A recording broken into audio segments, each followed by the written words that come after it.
Why in Hollywood movies do police officers always cross their wrists when using a gun and a flashlight? In many popular Hollywood movies, TV series or video games, it is not uncommon to see a scene where a policeman armed with a pistol and a flashlight prefers to cross his arms, as in the photo above, and thus explore the dangerous area. Have you ever wondered why? Is this some kind of real technique being studied in police schools or just a film workshop? Wouldn't it be easier to hold the flashlight more freely or raise it above your head?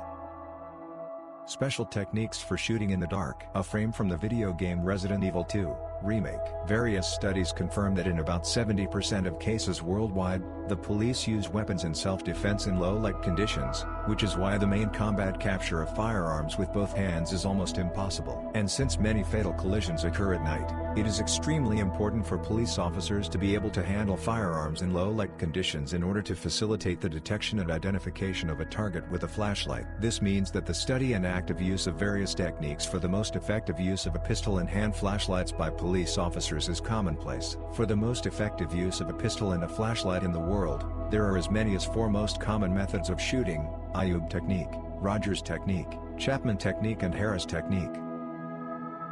Harris technique. Former U.S. Marine Mike Harris developed the popular technique of most effectively holding a flashlight with a rear power button and a pistol in the 1970s. It is this technique that you most often see in Hollywood movies or TV series about police officers. This technique is actively taught in real life in many police schools around the world. How is the Harris technique applied? The right-handed shooter takes the flashlight in his left hand with the grip of the ice axe. This is done so that with the help of a flashlight it is possible to strike from top to bottom at the enemy with the highest efficiency if he suddenly unexpectedly turns out to be very close. Then the shooter brings his left hand with a flashlight under the right hand, holding the gun with his hands crossed at the wrists. The shooter must make sure that the flashlight is under the shooting arm. It is important that the wrists fit snugly together. A tight fit helps the right hand of the shooter to lean on the left hand and thereby increase the accuracy of his shooting, reducing the recoil of the weapon. If the shooter's wrists are crossed, then the light from the flashlight will be directed as close as possible to the muzzle of the pistol, which actually replaces the need for aiming.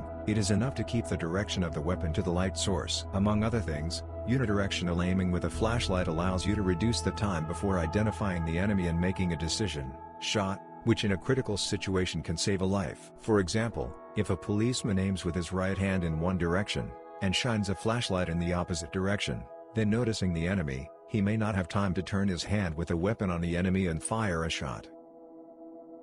Rogers technique. Bill Rogers, a former firearms instructor, developed this flashlight technique in the 80s mainly for surefire flashlight models in which there is a special skirt on the body. Using the Rogers technique, the shooter must hold the body of the flashlight, like a cigarette, with his index and middle fingers. This technique allows the shooter to grasp the right hand holding the pistol with 3 free fingers of his left hand and thereby create a triangle of support, creating the effect of a standard two-handed combat grip. Although the Rogers Surefire method allows the shooter to use a double grip of the pistol, the use of this technique requires some practice. Also, this technique may not be suitable for people with small hands and for use with wide flashlights.